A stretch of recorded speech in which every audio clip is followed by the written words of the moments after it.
Hello friends, welcome back to my channel legal shorts in Hindi. Friends, आज के इस video में हम सुप्रीम कोर्ट के एक लेटेस्ट जजमेंट के बारे में बात करने वाले हैं, जहां पर सवाल ये था कि क्या सुप्रीम कोर्ट की कोई सिंगल बेंच म्यूचुअल कंसेंट से डाइवोर्स के ऊपर डिक्री को पारित कर सकती है या फिर नहीं। सब कुछ जानेंगे आज की इस वीडियो में शुरू से आखिर तक जुड़े रहिए हमारे साथ। जजमेंट की पीडीएफ कॉपी का लिंक नीचे डिस्क्रिप्शन में दिया गया है। अगर आपके काम की है तो आप वहां से डाउनलोड कर सकते हैं। वीडियो और जानकारी अच्छी लगेगी तो चैनल को लाइक, शेयर एंड सब्सक्राइब करना बिल्कुल ना भूलिएगा।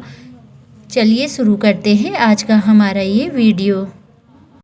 आज हम बात कर रहे हैं अविनाश तिवारी वर्सेस उत्तर प्रदेश राज्य के केस के बारे में, और इस केस की सुनवाई जस्टिस जे.के. महेश्वरी की सिंगल बेंच कर रही थी।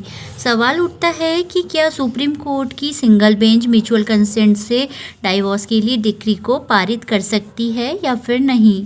कुछ जस्टिस ऐसे हैं जिन्होंने अकेले बैठकर डाइवोर्स की डिक्री को पारित किया हुआ है, और कुछ मामले ऐसे भी हैं जहां पर सिंगल बेंच ने ये कहकर ऐसी डिक्री से मना कर दिया कि उनके पास इस तरह की पावर नहीं है, और उन्होंने ऐसे मामले को डिवीज़न बेंच के पास भेज दिया।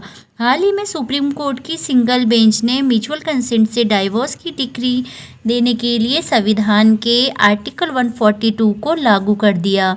Justice JK. महेश्वरी ने इलाहाबाद हाईकोर्ट के आदेश के खिलाफ अपील का निपटारा करते हुए ऐसा आदेश सुनाया कि इस केस में उसकी पत्नी के द्वारा पति पर आईपीसी के सेक्शन 498A, 354, 323 और 377, 506 आईपीसी के तहत मामला दर्ज करवाए थे।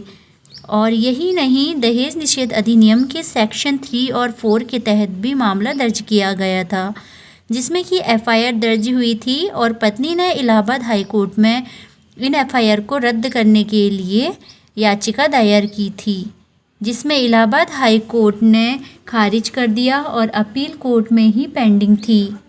इसी बीच दोनों ने अपने मामले को समझौता कर दिया। इसके बाद समझौते को रिकॉर्ड करते हुए म्यूचुअल कंसेंट से डाइवोर्स की डिक्री देने के लिए उनके अनुरोध को स्वीकार कर लिया गया। हाल ही में जस्टिस ए.एस. ओका की सिंगल बेंच ने कहा था कि सिंगल बेंच म्यूचुअल कंसेंट से डाइवोर्स की डिक्री पारित नहीं कर सकते। तो ऐसा इसलिए है क्योंकि सुप्रीम कोर्ट के रूल 2013 में उन मामलों की कैटेगरी को निर्धारित किया गया है और उन्हें अमेंड भी किया गया था, जिन्हें कि सिंगल बेंच नहीं सुन सकेंगे, ना ही उनके ऊपर अपना कोई जजमेंट दे सकते हैं।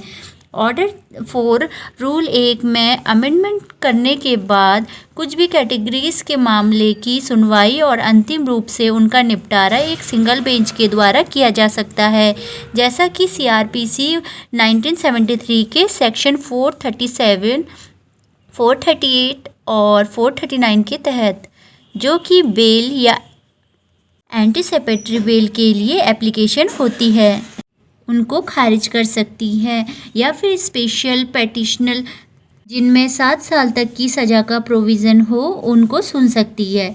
इसके अलावा सीआरपीसी के सेक्शन 406 के तहत जो कि ट्रांसफ़र पेटिशन की एप्लीकेशन होती है उनको भी एक्सेप्ट कर सकती है। इसके अलावा सीपीसी के सेक्शन 25 के तहत जो भी ट्रांसफ़र करने के मामले होते हैं उनकी सुनवाई कर सकती है। जस्टिस अनिरुद्ध बोध ने इसी साल शुरुआत में एक आदेश पारित करते हुए कहा था कि म्यूचुअल कंसेंट से डाइवोर्स खत्म करने के लिए सिंगल बेंच के द्वारा नहीं किया जा सकता। ऐसी डिसीजन केवल डिवीज़न बेंच के द्वारा ही किया जा सकता है, लेकिन एक सिंगल बेंच भारत के संविधान के आर्टिकल 142 के तहत अपने अधिकार क्षेत्र का प्रयोग कर सकती है, और ये पावर उसे केवल 2013 के ऑर्डर 4 और नियम प्रोविज़न के द्वारा ही उसे दिए गए हैं। तो इस तरह से सुप्रीम कोर्ट की सिंगल बेंच ने म्यूचुअल कंसेंट से डाइवोर्स की डिक्री को पारित किया और कॉन्स्टिट्यूशन के आर्टिकल 142 को लागू कर दिया। होप कि आपको ये वीडियो की जानकारी पसंद आई होगी।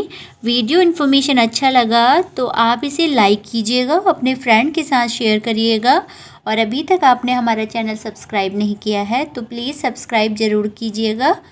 और PDF की डिस्क्रिप्शन में लिंक दी गई है, आप वहां से डाउनलोड कर सकते हैं। धन्यवाद।